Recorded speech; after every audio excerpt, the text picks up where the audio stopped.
大明14世锦衣卫最强武器，外观大小类似古琴的木盒，大持大刀，小持钢针，物件齐全，应有尽有。内藏14柄金刚宝刀，上层为8柄，名为天地将法至信人我，作为审问之用；下层则有6柄，仅用于处决。最后一把金铸钢刀，名奉天承人，留给功败垂成的执行者自杀之用。这些刀不仅可以单独使用，还可以旋转组合，威力无穷。锦盒内还有一只金刚钩，带着钢丝，可击射至围城高处，用于飞檐走壁。除此之外，还是身份的象征，只有锦衣卫头领青龙才可拥有这一武器。明朝开国时期，为巩固政权，皇帝虽创建组织锦衣卫，专挑孤儿授予最残酷的训练，唯有活下来的才能成为其中一员，专用于执行国法与排除异己。其中武功最高者即册封为锦衣卫指挥使，封号青龙。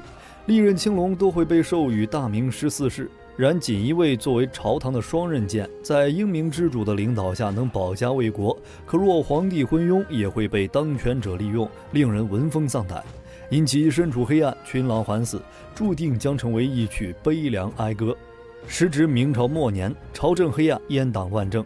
关外塞北王城城主庆亲王曾发动政变，失败后被处以月刑，终生被放逐塞外，不得踏入京城。然其狼子野心仍在，遂勾结司礼太监贾敬忠祸乱朝纲，致使当今皇帝不思朝政，又招来武功奇高的义女托托，帮助自己夺位窃国。贾敬忠前往锦衣卫指挥使司，声称当朝太傅密谋造反，以兵符驱使指挥使青龙，假传密令，命其将御赐宝盒取回。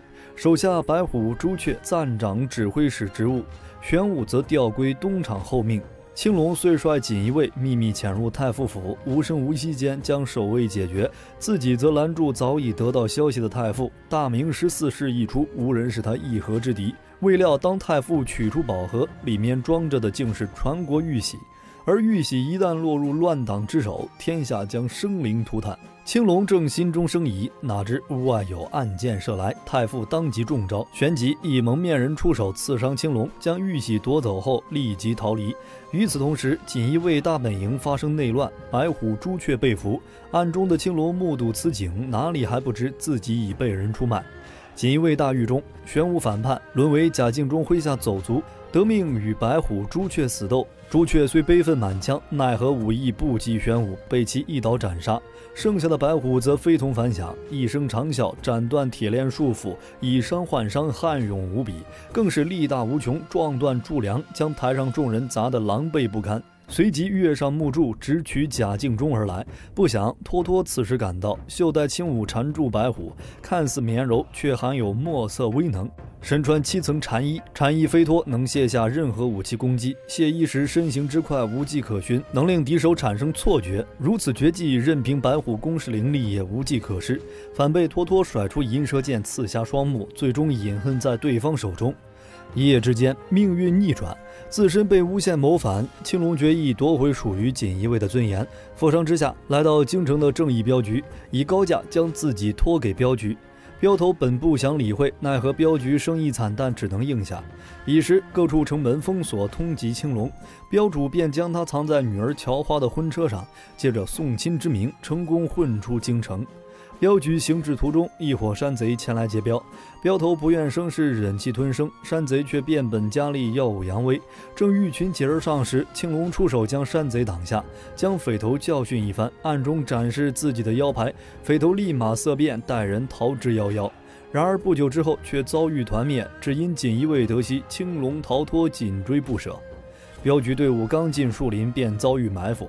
锦衣卫打开青龙所在马车，却是迎面被箭矢射杀。原时青龙早已料到锦衣卫会追来，将计就计，准备反杀。时不一杀，长刀染血。曾经这些人都是他的同伴，如今却为生存，不得不无情出手。剩下的锦衣卫也被镖局合力解决。青龙自存留的活口口中得知，白虎、朱雀已死，玄武也投靠贾敬忠。青龙放过活口回去报信，但经过此事，镖局也知道了他的身份，不愿意再继续护送。青龙便挟持乔花，威胁镖头带队一路向东。3日后在木棉镇会合。但这只是他的引敌之计，命令镖局一路散播他的消息，转移追兵视线，自己则是向着塞外雁门关奔袭。经过一路相处，两人的关系也逐渐增进。途中路过一家客店，因两人囊中羞涩，青龙便指尖发力，将金腰牌上的字迹毁去，用以抵债。然而令他没想到的是，托托依旧寻迹追来，发现店主儿子所带的腰牌，心中立时有了算计。数日后，青龙两人抵达雁门关，凑巧撞见锦衣卫也在此处，遂叫乔花假扮自己，利用他前往驿站，吸引敌人注意，趁机来到机密库房。